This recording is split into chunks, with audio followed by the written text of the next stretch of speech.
نماز فجر کے وقت اللہ کی طرف سے خود بخود نیند سے بیدار ہو جانا، کسی بھی الارم یا جگانے والے کے بغیر اٹھ کر نماز فجر میں اللہ سے مانگنے والا، سمجھ لیں کہ وقت اس کے حق میں آنے والا ہے۔ آزمائشیں جتنی بھی آئیں، صبر کا دامن ہاتھ سے نہ چھوڑنے والا اور اللہ تعالیٰ کا ساتھ ہونے پہ یقین رکھنے والا، سمجھ لیں کہ وقت اس کے حق میں آنے والا ہے۔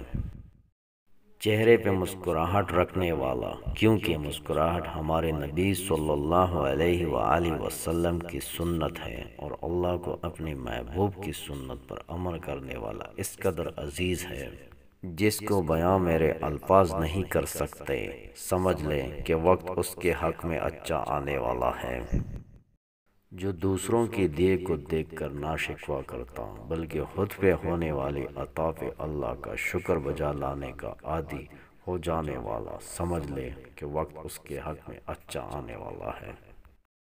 سخاوت کا عادی، سمجھ لے وقت مزید اس کے حق میں اچھا بننے والا ہے۔